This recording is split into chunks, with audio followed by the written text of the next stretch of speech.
Group Ruqaiya session, Ruqaiya کہتے ہیں قرآن مجید کی تلاوت سے رقیہ کرنا، ٹھیک ہے، لیکن میں بات جو کر رہا ہوں گروپ رقیہ سیشن، صحیح، ٹھیک ہے. اس کا مطلب یہ ہے کہ آپ کے سامنے اگر 40 لوگ بیٹھے ہیں، اچھا، آپ اکٹھے سب پہ مائک میں قرآن پاک سے پڑھائی کرنا شروع کر دیتے ہیں.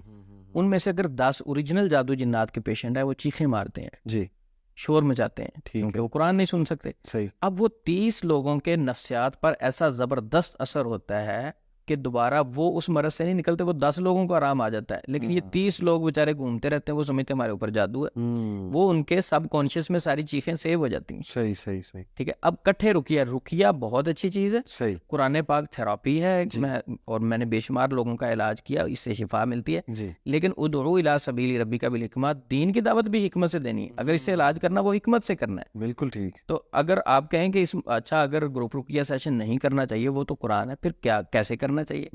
تو اس شکل میں کیا کرنا چاہیے کہ دیکھیں آپ فیس لیں، اسلام اس کی اجازت دیتا ہے. صحیح، آپ کیا کریں کہ ایک مثلا پیشنٹ ہے، اس کو باقی پیشنٹس کے درمیان میں بٹھا کے نہ چیک کریں، صحیح، تاکہ اس کے نیگیٹو اثرات باقی پیشنٹس پر نہ پڑیں. بالکل ٹھیک، آپ الگ روم میں اس کے پیرنٹس کے ساتھ، ان کے محرم کے ساتھ بٹھائیں. سب سے پہلے پیشنٹ کی بات سنیں، بھئی آپ کو دکھ کیا ہے، جی، تکلیف کیا ہے، اس کی سنیں.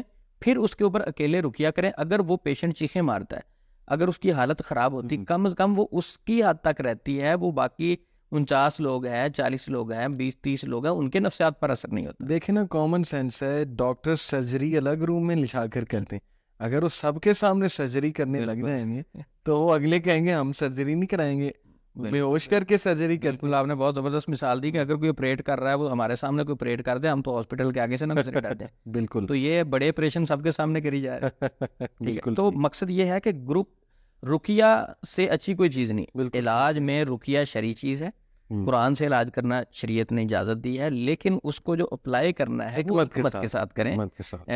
الگ پیشنٹ کو ٹائم دیں، گروپ کے اندر نہ کریں، کیونکہ وہ باقی لوگ اس سے ایسے پیشنٹ بنتے ہیں. ہم کئی لوگوں کا علاج کرتے ہیں، ان کے ذہن سے وہ باتیں نہیں نکلتی، کیونکہ وہ نفسیاتی مسئلہ ہوتا ہے. اگر نفسیات والے ڈاکٹر کا مشورہ دے دیں، وہ کہتے ہیں نہیں آپ جنات کا کریں، کیونکہ ہمیں وہ یہی اگلے کوٹ کرتے ہوں گے نا کہ ہم نے اس بندے کو دیکھا، وہ تو چیخیں مار رہا تھا، یا اس کا کلر چینج ہو گیا، آنکھیں ریڈ ہو گئیں اور وہ بہت زیادہ تکلیف میں تھے، تو کہیں ہمارے ساتھ یہ نہ ہو جائے. یعنی نفسیات ہٹ ہو گئی ان کی. بالکل ٹھیک. اچھا، یہ 2 طریقے ذکر ہو گئے. صحیح، یعنی گروپ رقیہ سیشن جو ہے میں کرتا رہا ہوں، ٹھیک ہے، لیکن اب نہیں میں کر رہا. بہتر ہے کہ نہ. میں کہتا ہوں میں نے الگ ٹائم دینا ہے، پیشنٹ کو ٹائم بھی چاہیے ہوتا ہے. صحیح ہو. آدھا گھنٹہ میں اپنے ہر پیشنٹ کو ٹائم دیتا ہوں. اس کا مقصد یہ ہوتا ہے اس کی بات سنیں، اس کا الگ سیپریٹ علاج کریں. ایک تو وہ ہر بندے کی پرسنل بات ہوتی ہے، وہ امانت رہ جاتی ہے، بالکل ٹھیک، سب کے سامنے ذکر نہیں ہوتی. دوسرا اس کا علاج ہو جاتا ہے.